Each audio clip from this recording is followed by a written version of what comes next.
Bonjour à toutes et à tous, Chloé Rousselière, donc je suis pharmacienne au CHU de Lille et donc je suis pharmacienne clinicienne référente pour les cliniques de rhumatologie et de neurologie vasculaire et donc je vais vous présenter les généralités sur ce qu'est une thérapie ciblée ou ce que sont les thérapies ciblées, pardon. Alors, tout d'abord, quand on parle de thérapie ciblée, ben, on parle de médecine de précision, puisque c'est grâce donc à l'identification d'une pathologie, d'une maladie, et surtout à la physiopathologie de cette maladie, que derrière, l'industrie pharmaceutique, les laboratoires académiques peuvent identifier des cibles pharmacologiques. Grâce à ça, par contre, je vais peut-être... Je sais pas si vous voyez, ouais, je vais enlever ça.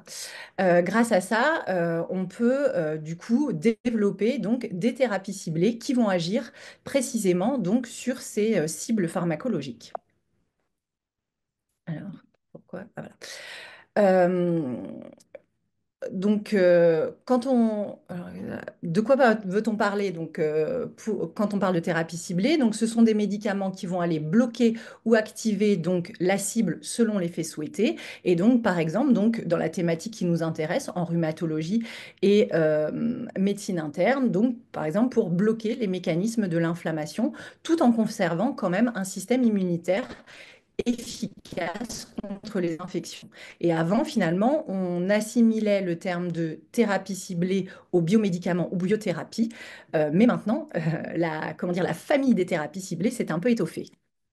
Donc, en effet, quand on parle de thérapie ciblée, on parle d'anticorps monoclonaux, hein, ce sont les fameux mAb, avec peut-être donc des médicaments que vous connaissez, infliximab, rituximab, adalimumab, pour ne citer que.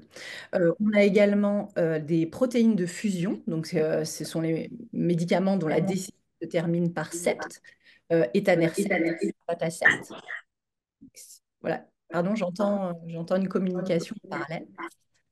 Si on pouvait couper le micro. Et également, donc initialement, c'était quand même surtout les anticorps thérapeutiques. Chloé, excuse-moi, je pense que c'est un écho en fait. C'est possible que tu aies deux Non, écrans. non, vraiment, c'est quelqu'un qui parle au téléphone. Ah, d'accord. Non, non, c'est vrai que là, on n'entend plus. Pardon. Pas de souci. Les anticorps thérapeutiques, donc les mAb, les sept, et puis donc la famille des thérapies ciblées s'est enrichie avec ce qu'on appelle les inhibiteurs enzymatiques, donc les fameux inhibes, qui sont des petites molécules chimiques, donc inhibitrices de tyrosine kinase, et donc que vous connaissez avec la famille des inhibiteurs de Janus kinase, donc avec le tofacitinib, baricitinib, filgotinib, et finalement une classe thérapeutique qui, comme les anticorps monoclonaux, continue à s'enrichir régulièrement. Alors, qu'est-ce qu'un biomédicament ou une biothérapie? Donc, pour nous, professionnels de santé, ça semble peut-être assez évident. Il y a quelques années, donc, il y a une étude micro-trottoir qui a été faite donc, auprès de patients. Et derrière biomédicaments, les gens entendaient surtout agriculture biologique, parce que c'est bio, et aussi biomédicaments ou biothérapie, ça faisait penser à de la médecine douce. Et donc finalement, donc nous professionnels de santé, on sait que c'est pas du tout ça. On parle de biomédicaments, donc pour tout médicament dont la substance active est produite à partir d'une source biologique où en est extraite et dont la caractérisation et la détermination de la qualité nécessitent une combinaison donc d'essais physiques, chimiques et biologiques, ainsi que la connaissance de son procédé de fabrication et de contrôle. Bon, c'est un peu long, en tout cas, c'est la définition du Code de santé publique.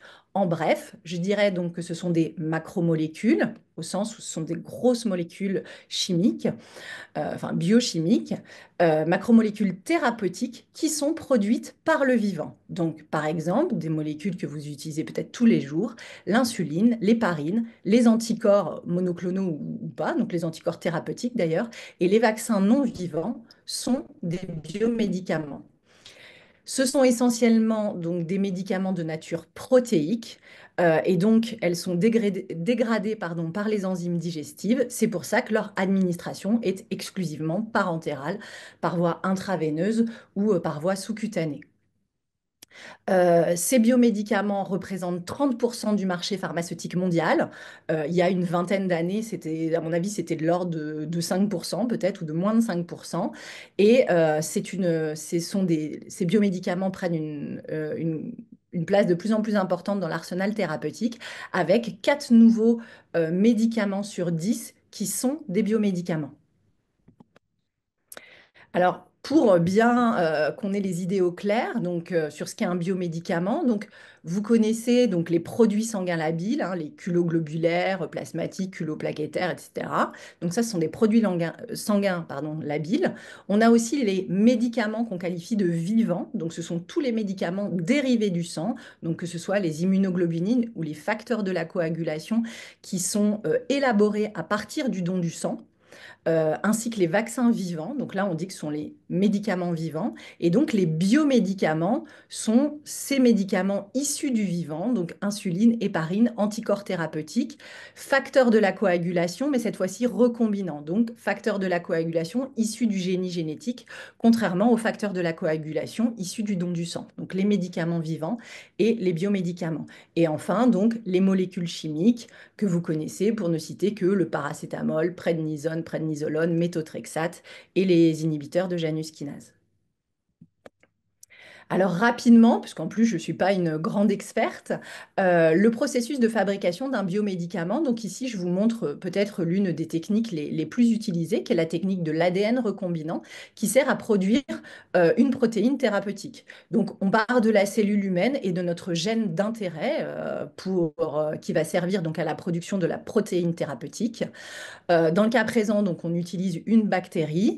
Par modification génétique, on va intégrer donc, le gène d'intérêt thérapeutique dans la génétique de la bactérie. On va faire proliférer ces bactéries dans des bioréacteurs, donc par un processus de fermentation. Donc les bactéries vont produire en grande quantité cette protéine thérapeutique. Et ensuite, par des mécanismes donc, de filtrage, purification, on va différencier la molécule d'intérêt thérapeutique et tout le reste de déchets cellulaires issus de la bactérie qui a servi à produire cette protéine thérapeutique. Et puis enfin, il y a le savoir-faire de l'industriel sur la fabrication du biomédicament. Donc il y a ce savoir-faire déjà de réussir à produire par la technique de l'ADN recombinant la protéine thérapeutique. Et enfin, donc, ça peut être un premier laboratoire et un deuxième laboratoire peut fabriquer le médicament à partir donc, de cette protéine d'intérêt produite. Alors, au niveau du mécanisme d'action, donc les biomédicaments peuvent avoir, comment dire, une action substitutive, donc ils viennent corriger une insuffisance ou un besoin. Donc, par exemple, c'est le cas de l'insuline, de l'héparine, des hormones de croissance. Ou alors, les biomédicaments peuvent avoir un effet modificatif, donc ils viennent modifier la physiologie par différentes actions, que ce soit des actions agonistes, antagonistes, neutralisantes, ou au contraire, qui déclenchent une réaction dans l'organisme. Donc, c'est le cas des vaccins inactivés ou des vaccins ARN messagers, des interférons et des anticorps thérapeutiques. Dans les maladies inflammatoires et ou dysimmunitaires, les thérapies ciblées qui sont employées sont soit des médicaments de référence, soit des biosimilaires ou des inhibiteurs enzymatiques. En tout cas, ils ont tous un effet modificatif. Si je prends l'exemple du psoriasis pour illustrer ce que je viens de dire, donc la recherche médicale a fait donc des progrès. Donc on sait que il y a une certaine susceptibilité génétique dans la survenue de cette maladie, des facteurs environnementaux peut-être pas toujours tous identifiés. En tout cas, les cellules présentatrices de l'antigène s'activent. Il y a un processus inflammatoire qui se met en place avec la production d'interférons, d'interleukines. Et donc, toute cette cascade inflammatoire va s'attaquer du coup aux cellules de la peau. Et donc, c'est ce qui va entraîner donc, la manifestation cutanée du psoriasis. Et donc, c'est grâce à l'identification de tout ce mécanisme physiopathologique qu'on va pouvoir donc identifier des molécules qui vont aller cibler certaines cibles pharmacologiques. Donc, par exemple, le TNF-alpha avec les molécules que je vous ai citées et d'autres que vous connaissez probablement, l'interleukine 23, l'interleukine 12, certains qui vont agir à la fois sur l'interleukine 12 et l'interleukine 23, ou encore l'interleukine 17, pour finalement bloquer ce mécanisme physiopathologique et ralentir, diminuer la réaction inflammatoire et immunitaire. Pour ce qui est donc des inhibiteurs de Janus kinase, donc autant sur la diapositive d'avant, non, je ne peux pas faire retour en arrière, je ne sais pas pourquoi. On était sur les mécanismes extracellulaires. Là, les inhibiteurs de Janus kinase interviennent à l'intérieur de la cellule et finalement donc vont bloquer ce qu'on appelle la voie JAK-STAT et donc les récepteurs JAK-STAT, et donc ces récepteurs sont des récepteurs aux interleukines, et donc ces récepteurs aux interleukines, quand ils sont libres de toute activité, en fait, vont entraîner une réaction en chaîne qui va accélérer l'inflammation, la réponse immunitaire. Et donc, en bloquant ces récepteurs, en bloquant cette voie JAK-STAT, eh bien, du coup, on va avoir un effet stopper. On va ralentir justement la production de ces interleukines et donc cet emballement de l'inflammation. Et contrairement donc à certaines thérapies ciblées, je vous ai dit par exemple les anti-IL-17, l'avantage de la voie JAK-STAT, c'est qu'en bloquant cette voie-là, en fait, on peut bloquer la production de plusieurs interleukines de façon ciblée, mais de plusieurs interleukines. C'est pour ça que ces molécules sont souvent en deuxième, voire troisième intention dans l'arsenal thérapeutique en fonction des indications. Dans le cas donc des rhumatismes inflammatoires, de la même façon, donc on a identifié le mécanisme physiopathologique. Du coup, on a pu identifier différentes cibles thérapeutiques que sont par exemple l'interleukine 6, l'interleukine 23, l'interleukine 17, l'anti-TNF. Et donc, tous ces molécules vont pouvoir donc stopper l'inflammation et stopper le process de dégradation de l'articulation par les ostéoclastes. Alors, quelles sont les aires thérapeutiques? Alors, cette fois-ci, des anticorps. Donc, je vous ai dit, les biomédicaments, de plus en plus d'innovation autour des biomédicaments. Pour ce qui s'agit des anticorps, donc également de nombreuses aires thérapeutiques. Donc, dans les pathologies qui nous intéressent, bien sûr, on a la rhumatologie. Alors, malheureusement, c'est une diapositive un peu ancienne, mais je n'arrive pas à trouver de mise à jour. On a également donc, de nombreux anticorps monoclonaux en dermatologie, en gastroentérologie, en pneumologie, en neurologie. Sachant que, bon, vous l'imaginez bien, c'est surtout en onco et en oncohématologie qu'on trouve le plus grand nombre de ces thérapeutiques. Mais pendant la crise Covid, on a utilisé des anticorps, notamment des anticorps monoclonaux, pour traiter la maladie Covid-19. Et puis, donc, c'était une nouveauté 2023 d'un anticorps monoclonal qui serait aussi efficace dans la prévention du risque neurovasculaire dans la fibrillation atriale que un anticoagulant oral que vous connaissez, le rivaroxaban. Et donc, on voit bien qu'on était sur des domaines peut-être très hospitaliers ou des domaines très spécialisés, mais finalement, ces biomédicaments, ces anticorps monoclonaux vont progressivement inonder comment dire, l'arsenal thérapeutique, sous réserve peut-être quand même qu'on arrive à financer toutes ces innovations, puisque souvent quand même ces molécules sont plus coûteuses que des molécules chimiques. Leur process de fabrication étant lui-même plus coûteux. Alors, pour ce qui est pardon, de l'immunisation et des anticorps monoclonaux, en effet, l'immunisation était quelque chose qui posait énormément de problèmes il y a quelques années. Donc, comment dire, au début de l'histoire, en tout cas, des anticorps monoclonaux, notamment parce que les premiers anticorps étaient fabriqués donc, à base d'anticorps de souris. Donc, c'était une avancée thérapeutique, sauf que la tolérance des patients était exécrable. On a du coup produit des anticorps chimériques, donc à base, enfin, combo homme-souris. Donc, ce sont les fameux anticorps nommés les XIMAB, donc avec toujours des problèmes d'immunisation et d'immunité, pardon, et du coup, souvent des molécules administrées en milieu hospitalier avec un chariot d'urgence disponible pour prendre en charge une réaction allergique grave. Et puis, au fur et à mesure des progressions de la science et de l'industrie pharmaceutique, on a humanisé ces anticorps monoclonaux, donc ce sont les UMAB. Et puis, on a pu obtenir des anticorps intégralement humains, donc ce sont les anticorps, les UMAB. Et donc, l'avantage, donc, ces molécules sont de moins en moins immunogènes. Pour certains, la demi-vie est accrue, donc ça permet d'espacer les injections, et pour d'autres, en fait, leur efficacité clinique est supérieure. Donc, bon, les premiers anticorps, bon, on les oublie. Euh, les plus anciens, bah, souvent, ils étaient ou ils sont d'administration hospitalière. Et puis les nouveaux, bah, souvent, ils sont directement disponibles en ville et ils peuvent être administrés dès la première injection au domicile du patient, s'il le souhaite.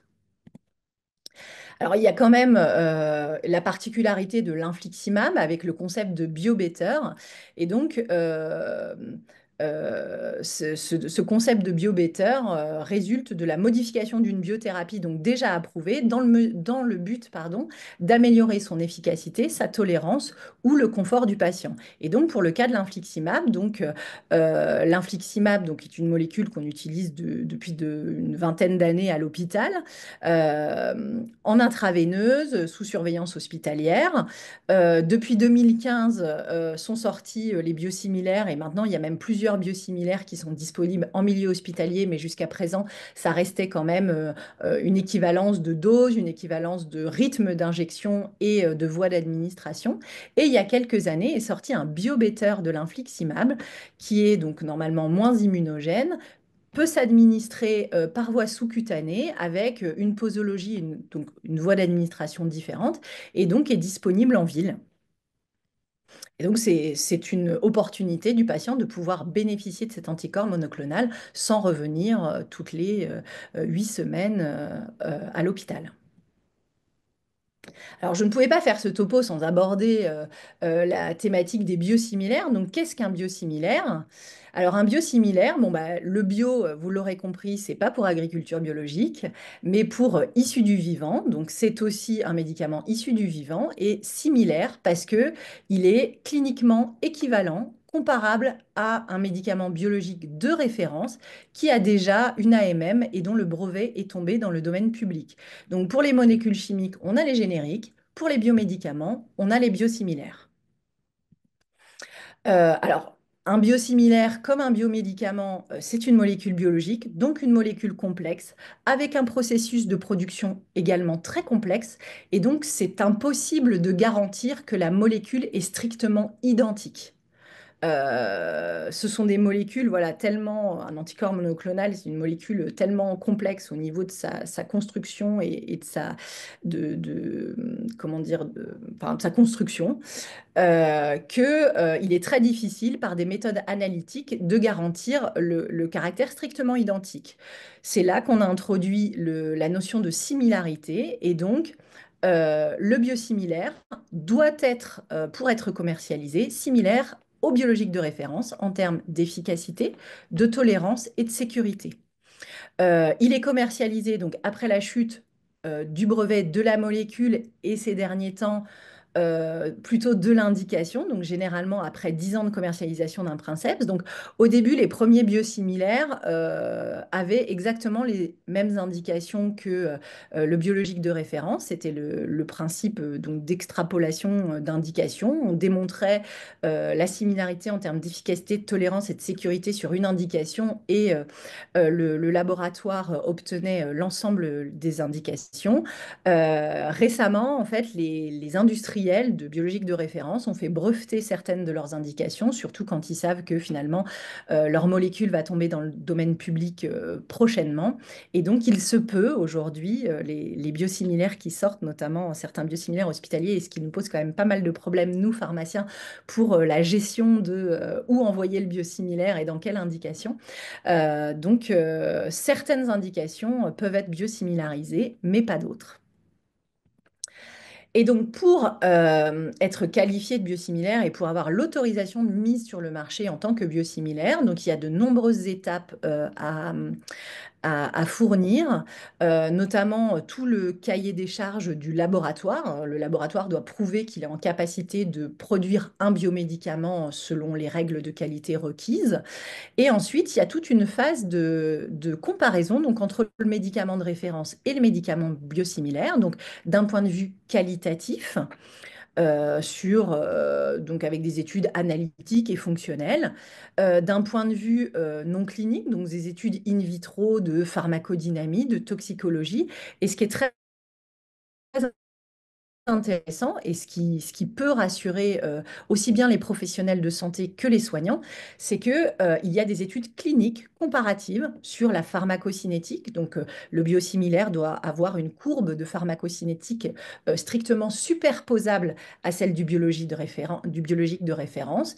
Idem pour la pharmacodynamie. Et en termes d'efficacité, de sécurité et d'immunogénicité, il y a des études donc, qui sont faites chez les patients, donc en double aveugle. Donc le patient ne sait pas s'il est traité par le biologique de référence ou par le biosimilaire. Et donc on évalue les critères d'efficacité, de sécurité, de tolérance sur plusieurs semaines, voire plusieurs mois.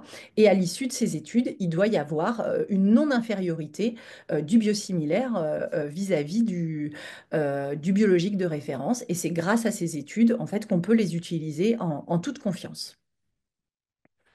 Alors, pour finir cette présentation, donc les principales familles thérapeutiques, donc de thérapie pardon, ciblée utilisées dans les maladies inflammatoires et ou auto-immunes en rhumatologie et en médecine interne. Donc, bien sûr, on a les anti-TNF-alpha, on a les anti-IL-6, les anti-interleukine 1, les anti-CD20, les anti-BLyS, BAF, et donc, plus récemment, donc, les inhibiteurs de Janus kinase, les fameux JAK inhibiteurs ou JAKi, avec quand même donc, un point d'attention par rapport aux biomédicaments, c'est que ces molécules chimiques, elles font l'objet donc de restrictions d'utilisation chez certains patients pour limiter notamment certains effets indésirables graves. Donc c'est pour ça qu'on ne les utilise pas en première intention. Et puis en plus, le clinicien doit bien choisir ses patients et la molécule qu'il utilise en fonction des facteurs de risque de son patient. Et donc, bon, pharmacienne que je suis, il y a aussi un point d'attention sur les interactions médicamenteuses qu'il n'y a pas finalement avec les biomédicaments et les anticorps monoclonaux. Ben, je vous remercie de votre attention.